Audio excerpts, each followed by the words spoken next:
Welcome to my channel Prahoran. Subscribe নাও। আজকাল অনেক লোক আছেন যারা নিজের সর্বনাশ করতে ব্যস্ত, কারণ দান করার সময় কিছু লোক এমন জিনিস দান করে যা দান করা উচিতই নয়। আমাদের হিন্দু শাস্ত্রে দান করার প্রথা প্রাচীনকাল থেকেই চলে আসছে।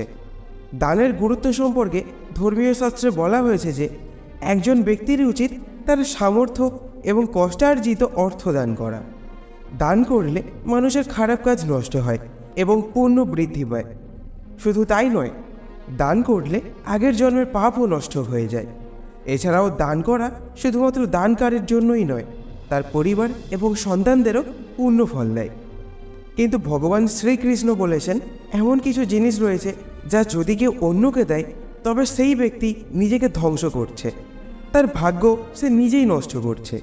আপনিও যদি এই জিনিসগুলির মধ্যে কোনো একটি জিনিস অন্য কাউকে দিয়ে থাকেন তার কল্যাণের জন্য, তাহলে বুঝবেন আপনি আপনার জীবন নষ্ট করছেন। ভগবান শ্রীকৃষ্ণের মতে একজন ব্যক্তির কখনোই ভুল করেও অন্যকে তার গৃহস্থালির কিছু জিনিস ধার দেওয়া বা উপহার দেওয়া উচিত নয়।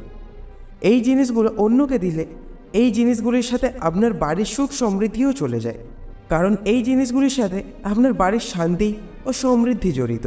তাই চলুন জেনে নেওয়া যাক কোন জিনিসগুলি কাউকে দান দেওয়া বা উপহার দেওয়া উচিত নয়।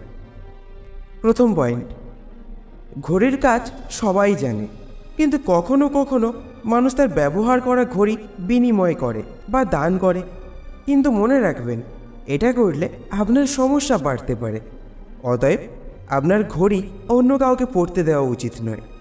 যেহেতু ঘড়ি একজন ব্যক্তির জীবনের ভালো এবং খারাপ সময়ের সাথে জড়িত, তাই অন্যের হাতে আপনার ঘড়ি পরা আপনার জীবনে আর্থিক সমস্যাগুলির পাশাপাশি স্বাস্থ্য সম্পর্কিত সমস্যাও আনতে পারে। পরের পয়েন্ট, ধারালো বস্তু কখনোই দান করা উচিত নয়। কেউ চাইলেও এসব জিনিস দেবেন না। এর মধ্যে রয়েছে কাঁচি, ছুরি, তলোয়ার, জাদি, খঞ্জর ইত্যাদি ইত্যাদি। জ্যোতিষশাস্ত্র অনুসারে এই জিনিসগুলি দান করলে আপনার জীবনে বিপর্যয় তৈরি হতে পারে। এতে জীবনে অশান্তি আসে, পরিবারে কলহ ও নেতিবাচকতার পাশাপাশি ব্যবসায়িক ক্ষতিও হয়। পরের পয়েন্ট, জ্যোতিষশাস্ত্র অনুসারে সরিষার তেল দান করা শুভ বলে মনে করা হয়, কিন্তু কিছু লোক ব্যবহৃত তেল দান করে। তা করলে আপনি পাপের সহযোগী হতে পারেন। আপনার কখনোই ব্যবহৃত তেল দান করা উচিত নয়, কারণ এটি ভগবান শনিদেবকে ক্রুদ্ধ করে, তাই আপনাকে তার ক্রোধের মুখোমুখি হতে পারে। পরের পয়েন্ট, বাসি খাবার কখনোই কোনো গরিবকে দান করা উচিত নয়। এটি করলে আপনার পরিবারের সদস্যদের স্বাস্থ্য নষ্ট হতে পারে। ইচ্ছাকৃতভাবে কাউকে বাসি বা নষ্ট খাবার খাওয়ানো আপনার বাড়িতে দারিদ্র্য আনতে পারে। বাসি খাবার দান করলে আপনার ঘরে ফিরে আসে রোগ এবং এর মাধ্যমে তার জীবনে উত্থান পতন সৃষ্টি করে। সেজন্য আপনি নিজে খেতে পারেন এমন খাবারই কাউকে খাওয়ান। পরের পয়েন্ট, সবাই চুল আঁচড়ানো পছন্দ করে, তবে এর জন্য কেবল নিজের চিরুনি ব্যবহার করা উচিত। অন্যের চিরুনি ব্যবহার করা স্বাস্থ্য এবং আর্থিক উভয় দিক থেকেই উপকারী নয়। শুধু চিরুনি নয়, মাথার সাথে সম্পর্কিত যে কোনো জিনিস অন্য কাউকে দেওয়া উচিত নয়। এটি আপনার ভাগ্যের উপর বিরূপ প্রভাব ফেলতে পারে।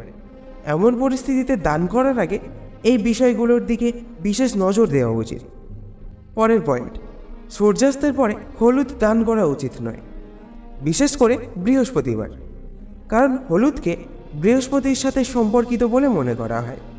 হলুদ দান করলে বৃহস্পতি দুর্বল হয়, যার কারণে জীবনে ঝামেলা, ঘরে অশান্তি দেখা দেয়। এছাড়াও ভুল করে লবণ দান করা উচিত নয়, কারণ লবণ দান করলে আপনি শনির সাড়ে সাতির মুখোমুখি হতে পারেন এবং লবণ দান করলে ব্যক্তি ঋণগ্রস্ত হয়। পরের পয়েন্ট, শাস্ত্র অনুসারে সন্ধ্যায় দুধ, দই দান করা অশুভ বলে মনে করা হয়। দুধ এবং দই সাদা, যা চাঁদের সাথে সম্পর্কিত। সূর্যাস্তের পর দুধ ও দই দান করলে ঘর থেকে সুখ সমৃদ্ধি চলে যায়। মা লক্ষ্মীর সঙ্গে দুধেরও সম্পর্ক রয়েছে, তাই সূর্যাস্তের পর কাউকে দুধ ও দই দিলে বাড়ির আর্থিক অবস্থা খারাপ হয় এবং ঘরে দারিদ্র্য আসে। পরের পয়েন্ট, হিন্দু ধর্মে ঝাড়ুকে দেবী লক্ষ্মীর প্রতীক মনে করা হয়। এই কারণে ঝাড়ু ভুলবশত কারো পায়ে লেগে গেলে সবসময় ক্ষমা চাওয়া উচিত। এর পাশাপাশি ঝাড়ু আলাদা জায়গায় লুকিয়ে রাখা হয়। এছাড়াও ভুল করেও ঝাড়ু দান করা উচিত নয়। এতে করে দেবী লক্ষ্মী ক্রুদ্ধ হন। এর ফলে গৃহের আশীর্বাদ দূর হয় এবং ঘরে অশান্তি ও আর্থিক সংকট বাস করে। তো ঝাড়ুকে দেবী লক্ষ্মীর প্রতীক কেন মনে করা হয়, এই নিয়ে অলরেডি একটি ভিডিও এই চ্যানেলে আপলোড করা আছে, চাইলে আপনারা ওটাও দেখে আসতে পারেন। তো পরের পয়েন্ট, জ্যোতিষশাস্ত্র বলে যে প্লাস্টিক, স্টিল, কাঁচ এবং অ্যালুমিনিয়ামের পাত্র তৈরি জিনিসগুলি কখনোই দান করা উচিত নয়। এটি করা অশুভ বলে মনে করা হয়। এই দান আপনার ব্যবসায় পতন আনতে পারে, যা আপনার পরিবারের সুখ ও শান্তি নষ্ট করতে পারে। এছাড়াও অনেক মানুষ প্রায় পূর্ণ ফল পেতে ধর্মীয় গ্রন্থ দান করে, কিন্তু এটি করার সময় মনে রাখা উচিত যে ছেঁড়া গ্রন্থ বা ধর্মীয় বই কখনোই দান করা উচিত নয়, কারণ এগুলি দান করলে ঘরে দুর্ভাগ্য আসে।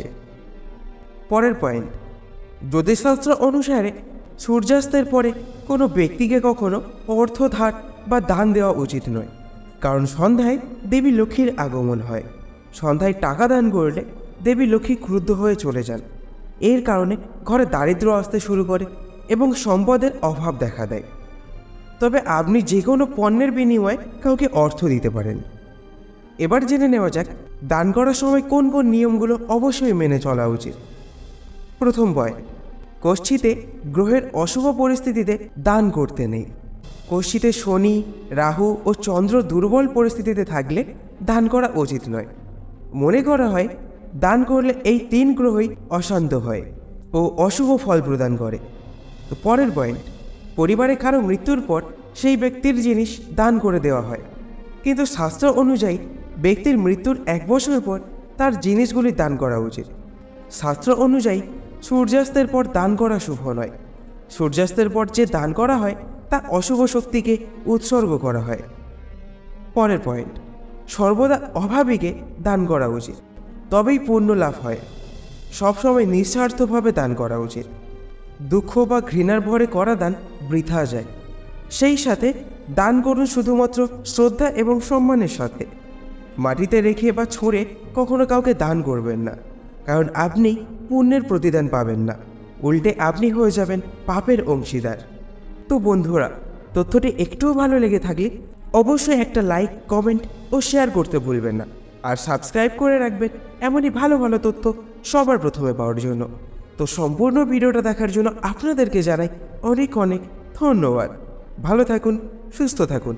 ততক্ষণ পর্যন্ত সবাই মিলে কমেন্টে বলুন জয় শ্রীকৃষ্ণ, রাধে রাধে।